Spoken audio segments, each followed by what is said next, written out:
دیکھیے میں اپنے مطالعہ قرآن اور فہم قرآن اور تدبر قرآن اس سب کا خلاصہ آپ کو بتا رہا ہوں۔ اگر دین حق مغلوب ہو اور باطل اور طاغوت غالب ہو، اولین فرض عین اس طاغوت کو ختم کر کے اس کے غلبے کو توڑ کر اللہ کے دین کو غالب کرنے کی جد و جہد کرنا، اصل اور پہلا اور فرض عین۔ نماز سے بھی پہلے یہ فرض ہے۔ نماز کی صداقت اس پر ہوگی، اگر یہ کر رہے ہیں تو نماز صحیح ہے، یہ نہیں کر رہے تو نماز جھوٹی ہے۔ باطل کو آپ نے گوارا کر رکھا ہے، ریکنسائل کر رکھا ہے، نماز پڑھ رہے ہیں ایاک نعبد و ایاک نستعین، جھوٹ بول رہے ہیں آپ۔ ہاں باطل کو آپ نے تسلیم نہیں کیا ہے، باطل کے خلاف آپ کی جد و جہد جاری ہے، تب آپ کہیں ایاک نعبد و ایاک نستعین تو سچ بول رہے ہیں، ورنہ نماز جھوٹ بنتا ہے۔ وَنَخْلَعُ وَنَتْرُكُ مَن يَفْجُرُكَ، ہم چھوڑ دیتے ہیں جو بھی تیرے فاسق و فاجر ہوں، اور ہمارے تو کوئی فرق نہیں پڑتا، وہی دوستیاں، وہی رشتہ داریاں، فساق و فجار، حرام خوروں، ہم سب کے ساتھ جھوٹ بولتے ہیں روزانہ۔ بازی بازی بارش بابا ہم بازی، جھوٹ اوروں سے اللہ کے جناب میں کھڑے ہو کے جھوٹ بولنا۔ تو پہلی بات سمجھ لیجیے، اس صورت میں پہلا فرض یہ ہے جس کے ہونے پر ہر فرض کے صحت کا دار و مدار ہے۔ نماز بھی اس کے لیے استعانت کے لیے ہے، وَاسْتَعِینُوا بِالصَّبْرِ وَالصَّلَاةِ، اس مقصد کے لیے استعانت نماز سے حاصل کرو، مدد حاصل کرو۔ ہاں اس کے برعکس صورت اگر ہو، خلافت راشدہ میں ہم پیدا ہو گئے ہوتے تو نظام قائم ہے، اور اس نظام کی مزید توسیع، اسے پورا یونیورسلائز کرنا، یہ حکومت کی ذمہ داری ہے۔ ہم حکومت کے نظم کے پابند ہیں۔ اس صورت میں یہ فرض کفایہ ہے۔ حکومت کہتی ہے اتنے آدمی والنٹیئرز ہمیں چاہیے، اتنے آدمی نکل آئے، باقی سب آرام سے گھروں میں سوئے، ان کے اوپر کوئی ملامت نہیں ہے، یہ فرض عین نہیں ہے۔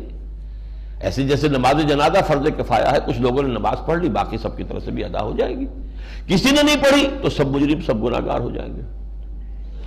اس معنی میں اگر خلافت کا نظام قائم ہو، دین غالب ہو، تو انڈیویجولز کے اوپر سے ذمہ داری ہٹ گئی، اب وہ ادارہ موجود ہے خلافت کا، حکومت اسلامی کا، وہ اس کی دیکھ بھال کرے گا۔ How to extend this domination of اللہ دین over the whole of the globe, اور اس میں جو بھی ضرورت اسے ہے، جو اسے افرادی قوت چاہیے، مالی قوت چاہیے، تعاون چاہیے، وہ لوگ پیش کر دیں، بس ٹھیک ہے۔ لیکن جب صورت یہ نہیں ہے، باطل کے غلبے میں آپ رہ رہے ہیں، تو اقامت دین کی جد و جہد اولین فرض عین ہے۔ یعنی نمبر ایک، اضافی نیکی نہ سمجھیے اس کو، فرض عین، اور فرض کفایہ نہ سمجھیے اس کو، فرض عین۔ فرض عین اور اولین جب میں نے کہا تو اس میں دو چیزوں کی نفی ہوئی، اضافی نیکی نہیں ہے اور فرض کفایہ نہیں ہے۔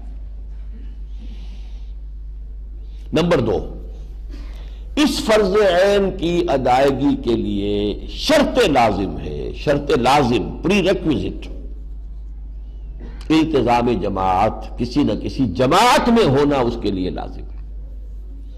جیسے نماز فرض عین ہے، وضو کے بغیر نہیں پڑھی جا سکتی، تو وضو بھی فرض ہو گیا۔ اقامت دین کی جد و جہد وضو کے بغیر نہیں ہو سکتی، جماعت کے بغیر نہیں ہو سکتی، لہذا جماعت فرض ہے۔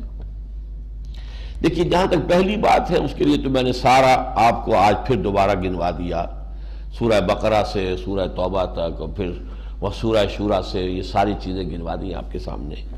جہاں تک التزام جماعت کا تعلق ہے، اس پر میں قرآن مجید سے کوئی نص صریح پیش نہیں کر سکتا،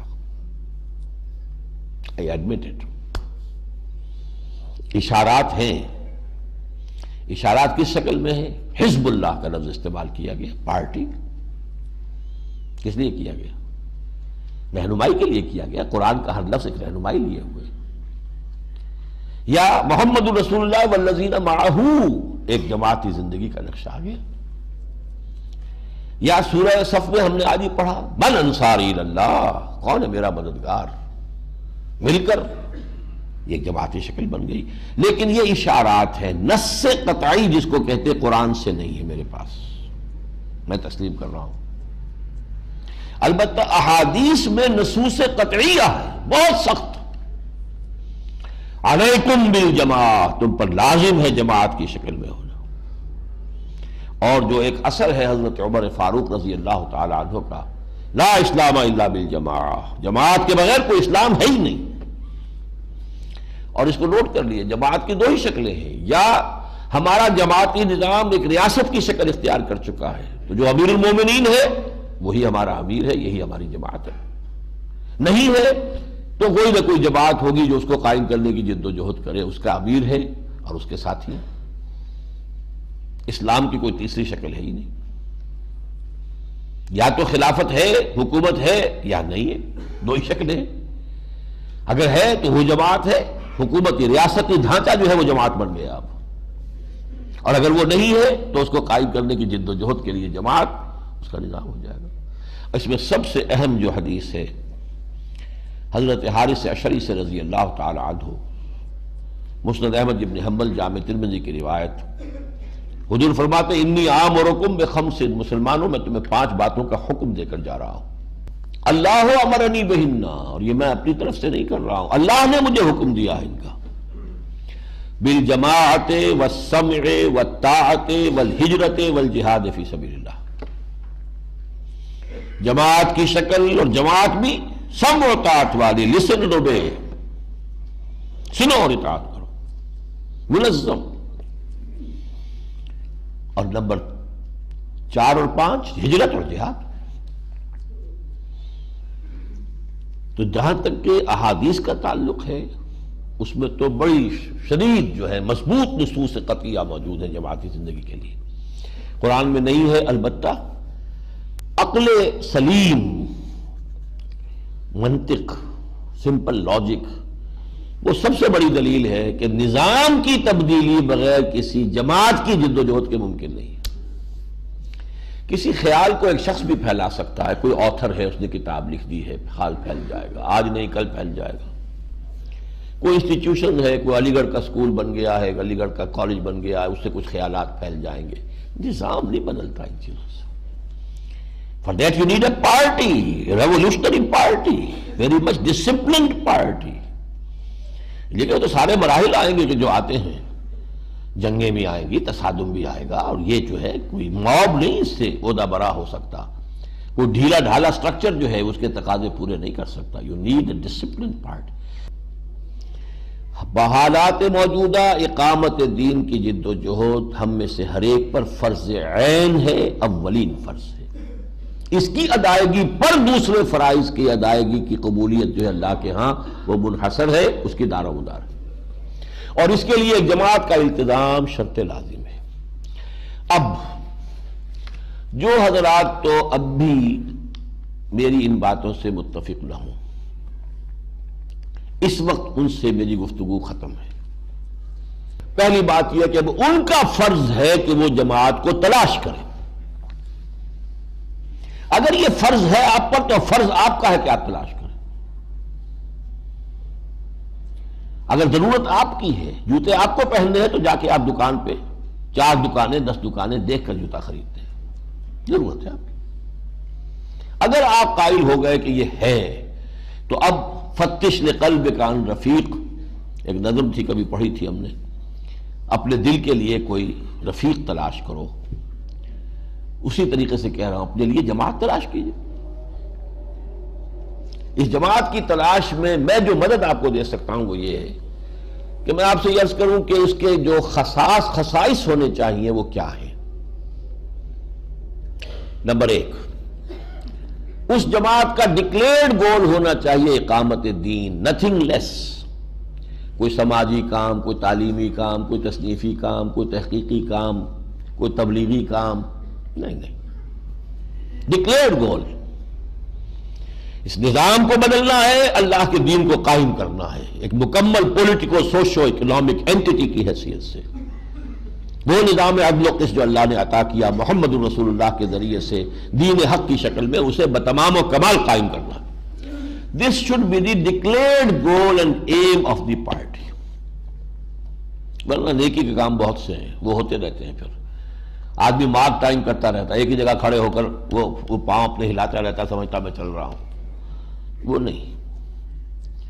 یہ پہلا وصف ہے لازم۔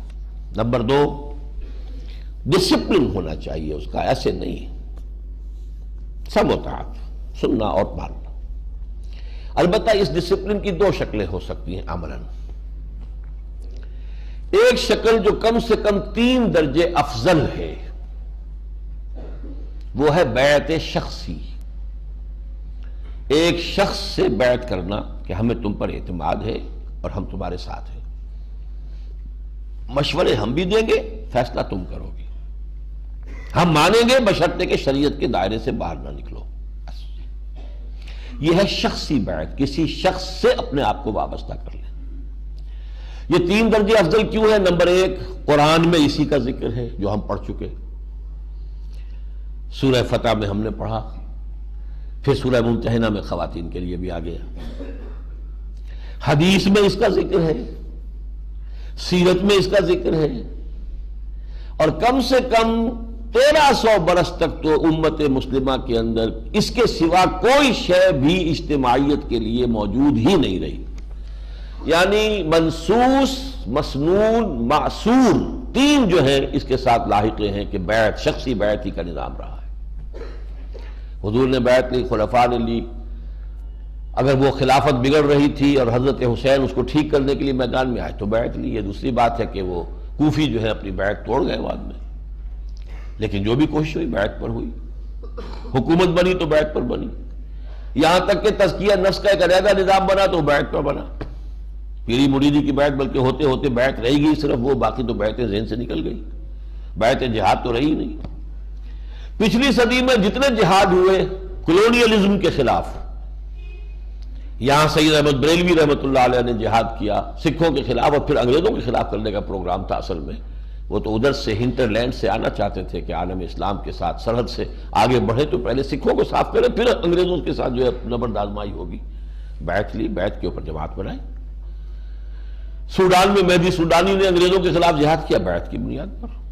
اٹلی میں جہاد کیا سنوسی نے اطالویوں کے خلاف، لیبیا میں بیعت کی بنیاد، چچنیا میں امام شامل نے جہاد کیا، 30 برس تک روس کی فوجوں کو جو ہے زار کی فوجوں کو انہوں نے پریشان کیے رکھا، بیعت کی بنیاد۔ تو یہ ہے مسنون، منصوص، معصور۔ البتہ اگر کوئی دستور ہے، جیسے جماعت اسلامی ہے، اس کا ایک دستور ہے، دستور کی اطاعت کرنی پڑتی ہے، جو شخص بھی شامل ہوتا ہے وہ دستور کا حلف لیتا ہے، یہ بھی میرے نزدیک جائز ہے، مباح ہے، حرام نہیں ہے۔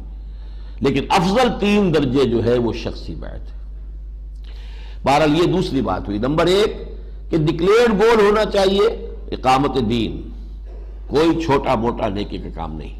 نمبر 2 ڈسپلن ہونا چاہیے، بیعت کا سا ڈسپلن تو ہو، چاہے وہ شخصی بیعت ہو چاہے دستوری بیعت ہو۔ نمبر 3 ان سے ڈیمانڈ کی جانی چاہیے کہ آپ کا طریقہ کار کیا ہے، how do you want to proceed and how do you derive it from the سیرہ آف دی پروفٹ۔ آپ نے کیسے اس کو، حضور کا اسوہ ہے ہمارے لیے، اس سے کیسے آپ نے اس کا اخذ کیا ہے، استنباط کیا ہے، استدلال کیا ہے، ڈیرائیو کیسے کیا ہے، ڈیڈیوس کیسے کیا، بتائیے، ثابت کیجیے۔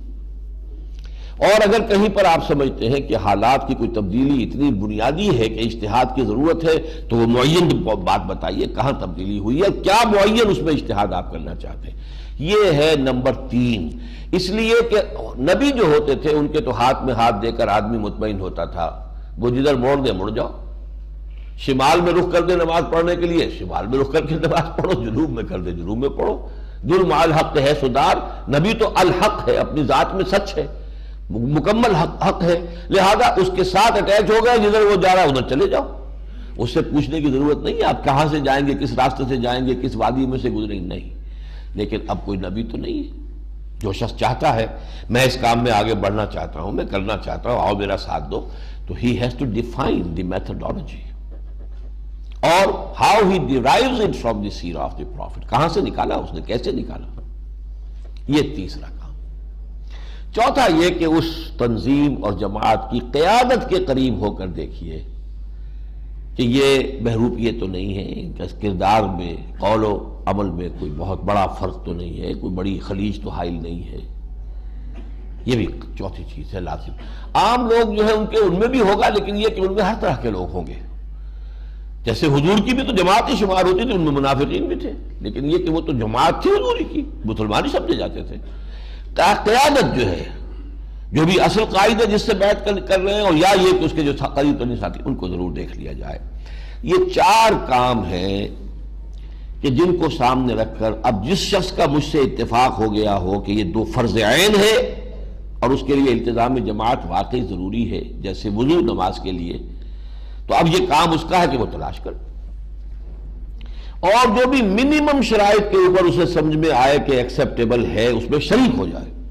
مزید کے لیے دیکھتا رہے، ہو سکتا ہے اس سے بہتر کوئی ہو جس کی طرف پہلے نگاہ نہیں گئی تھی، اگر بہتر سامنے آ جائے اس کو چھوڑے، اس میں شامل ہو جائے، اس لیے کہ یہ نبی کی جماعت نہیں ہے کہ جس کے ہاتھ ایک دفعہ ساتھ ہو کر پھر اس سے نکلنا کفر میں جانا ہو جائے، نہیں ہے جستجو کے خوب سے خوب تر کہاں۔ We have to be pragmatic, عملی ہونا چاہیے۔ آج کی تاریخ میں مجھے یہ جماعت نظر آ رہی ہے، میں جوائن کرتا ہوں، لیکن یہ کہ اگر اس کے بعد مجھے محسوس ہوتا ہے کہ اس سے بہتر جماعت ہے موجود، تو میں اسے چھوڑوں گا اور دوسری کو اختیار کروں گا۔ اور جب تک انسان اس جد و جہد میں ہے، اگر سنجیدگی سے کر رہا ہے، ایسے ہی نہیں بس کہ ہاں جی میں تلاش ہی کر رہا ہوں اور کوئی وقت اس میں لگا ہی نہیں رہا، کوئی بھاگ دوڑ اس کی ہے ہی نہیں، یہ نہیں، سنجیدگی سے اگر اور واقعتاً اس کی تلاش میں آدمی ہے، تو جب تک اسے ایسی جماعت نہیں ملتی وہ ایک درجے میں جماعتی زندگی ہی گزار رہا ہے۔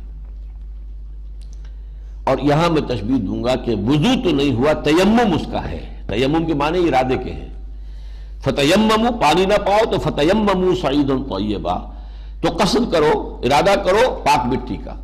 تو جو شخص اس قصد میں ہے وہ بھی در حقیقت تیمم کے درجے میں کم سے کم جو ہے وہ تقاضا پورا کر رہا ہے، لیکن پرووائڈڈ ہی سیریس، پوری طریقے سے سنجیدگی سے وقت لگا کر وہ اس کام کو فیصلہ کن معاملہ اپنے لیے سمجھ کر، زندگی اور موت کا معاملہ سمجھ کر اس کے لیے وقت لگا رہا ہے۔ اچھا، اب میں صرف جہاں تک تنظیم اسلامی کا تعلق ہے، جو اس کا طریقہ کار ہے وہ میں چاہتا ہوں، یہ جو آپ کو 4 ورقہ دیا گیا ہے اس میں سے 2 ورقوں کے حوالے سے اس کو پڑھ لیں میرے ساتھ مل کر۔ ہمارا طریقہ کار یہ ہے، ویسے اس میں وہ جو خلافت کے سلسلے پہ ہمارے بنیادی خیالات ہیں، سماجی سطح پر کیا تبدیلیاں آئیں گی، معاشی سطح پر کیا آئیں گی، سیاسی سطح پر کیا آئیں گی، لیکن یہ کہ جو 5واں صفحہ ہے، اسلامی انقلاب یعنی قیام نظام خلافت کے لیے تنظیم اسلامی کے پیش نظر طریقہ کار یہ ہے کہ جو لوگ اللہ کی رضا اور آخرت کی فلاح کے حصول کے لیے سر دھڑ کی بازی لگانے کو تیار ہوں،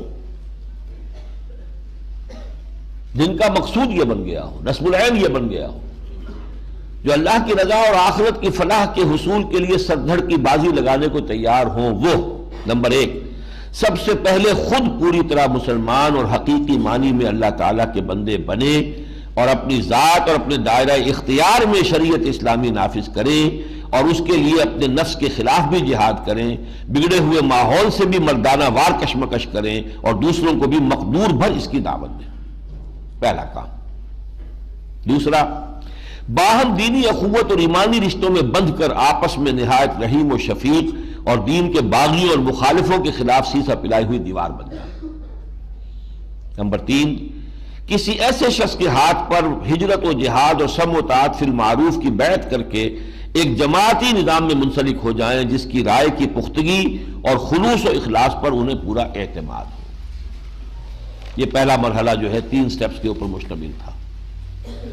اب وہ فرد ایک اجتماعیت کا یونٹ بن گیا ہے، اس میں شریک ہے، اور اس طرح جو اجتماعی قوت وجود میں آئے وہ کیا کرے، اس کے بھی 2 مرحلے ہیں۔ جب تک یہ قوت مناسب مقدار میں جمع نہ ہو جائے اس وقت تک تن من دھن کے ساتھ اسی دعوت و تربیت اور تنظیم کی توسیع اور مضبوطی کی کوشش میں لگے رہیں، اور سب سے زیادہ توجہ اپنی اور اپنے ساتھیوں کی اصلاح اور تزکیے پر مرکوز رکھیں۔ اس دوران میں تحریر و تقریر کے ذریعے بھلائی کی دعوت دیتے رہیں اور برے کاموں سے روکتے رہیں، لیکن نہ ملکی انتخابات میں حصہ لیں، نہ ہی کسی سیاسی ہنگامے میں فریق بنے۔ سیاسی ہنگامے میں فریق بن گئے تو جس کے آپ خلاف ہیں وہ اس کے لیے اس کے کان آپ کی دعوت کے لیے بند ہو جائیں گے، اور الیکشن سے یہ کام نہیں ہو سکتا۔ اب میں اس میں تفصیل میں نہیں جا سکتا، لیکن اب تو یہ میں سمجھتا ہوں کہ کنسنسس ہو گیا ہے، ہرچہ دانا کنت ناداں لیک بعد از خرابی بسیار۔ اب تو تقریباً تمام دینی جماعتیں یہ مان چکی ہیں کہ الیکشن میں حصہ لے کر یہاں اسلام نہیں لایا جا سکتا۔ ہمارا تو اسی پر، یہی میرا پوائنٹ آف ڈپارچر تھا جماعت اسلامی سے۔ 10 سال جماعت کے ساتھ میں نے لگائے ہیں۔ یہ اور بات کہ تم پر نثار کر دی ہے عزیز اپنی جوانی کسے نہیں ہوتی، 10 سال لگائے ہیں اور پورے یکسو ہو کر لگائے ہیں، اور میں اسے اپنی زندگی کا اب بھی عہد زرین سمجھتا ہوں۔ جو صلاحیتیں میں نے اس زمانے میں حاصل کی ہیں، جو تجربے حاصل ہوئے ہیں، وہ میرے لیے بہت قیمتی اثاثہ اور سرمایہ ہے۔ مجھے 1 منٹ کا بھی کوئی افسوس نہیں ہے کہ کوئی ضائع ہوا، معاذ اللہ۔ لیکن یہ کہ یہی پہ اختلاف ہوا تھا کہ مولانا اس سے نہیں بنے گا بات، الیکشن میں غلط آ گئے آپ، راستہ جو ہے غلط مڑ گئے ہیں، واپس ہو جائیے۔ مولانا مودودی اس وقت تک بہت ہی پازیٹیو تھے کہ اس ذریعے سے ہم کامیاب ہو جائیں گے، وہ بڑھتے رہے، لیکن آ کر پھر سن 71 میں وہ بھی مایوس ہو گئے۔ لیکن جب مایوس ہوئے تو صورت یہ تھی کہ جب آنکھ کھلی گل کی تو موسم تھا خزاں کا، اب بڑھاپا تھا، جماعت بہت آگے نکل گئی تھی، لوگوں کے مزاج پختہ ہو چکے تھے، سیاست کے اور الیکشن کے خوگر ہو چکے تھے، کارکن اب واپس آنے کو تیار نہیں تھے۔ ٹھیک، گاڑی چلتی، نہ منطقی انتخابات میں حصہ لیں، نہ کسی سیاسی ہنگامے میں فریق بنے، اس پورے عرصے میں کسی نکتہ چینی اور تمسخر سے بددل نہ ہوں، نہ کسی جبر و تشدد سے خوف کھائیں، بلکہ کامل صبر و تحمل سے کام لیں اور ہرگز کوئی جوابی کارروائی نہ کریں۔ یہ سیکنڈ سٹیج ہے اس جد و جہد کی۔ یوں سمجھیے کہ جو 12 برس مکے کے تھے محمد رسول اللہ صلی اللہ علیہ وسلم کے، اس کی یہ آج کے الفاظ میں ایک اس کی وہ ڈسکرپشن ہے۔ لیکن جب مناسب قوت فراہم ہو جائے تو اب یہ ہے اقدام کا مرحلہ۔ جب معلوم ہو، جو میرا اندازہ آپ کو بتایا ہوا ہے کہ کم سے کم 2 لاکھ افراد اس 6 سٹیپس میں سے گزر کر آ چکے ہوں، 200,000 پیپل۔ یہ کوئی چھوٹا سا جزیرہ نہیں ہے، کوئی گاؤں نہیں ہے، ملک ہے 14 کروڑ کا، sizeable number of people, workers. جب مناسب قوت فراہم ہو جائے تو نمبر 1، اسلام نے جن برائیوں کی نشاندہی کی ہے ان کا قلع کما کرنے کے لیے کمر کس لیں، نہیں علی المنکر بالید، اب یہ ہم نہیں ہونے دیں گے۔ گھیراؤ کریں، پکٹنگ کریں، بینکوں کا پکٹنگ کریں، جاگیروں کی جا کر جو ہے وہ پکٹنگ کریں، نہیں چلنے دیں گے۔ یہ حرام خوری کے، حرام کاری کے اڈے نہیں چلنے دیں گے۔ حرام کاری کا سب سے بڑا اڈا بینک ہے، حرام کاری کا، خوری نہیں کہہ رہا، حرام کاری کہہ رہا ہوں۔ لیکن حضور نے کہا ہے کہ سود کے گناہ کے 70 حصے ہیں، جن میں سب سے ہلکا جو ہے اس کے مساوی ہے کوئی شخص اپنی ماں کے ساتھ زنا کرے۔ پکٹنگ کریں گے، نہیں چلنے دیں گے۔ مارو ہم پر گولیاں چلاؤ، مارو، شہادت ہے مطلوب و مقصود مومن، نہ مال غنیمت نہ کشور کشائی۔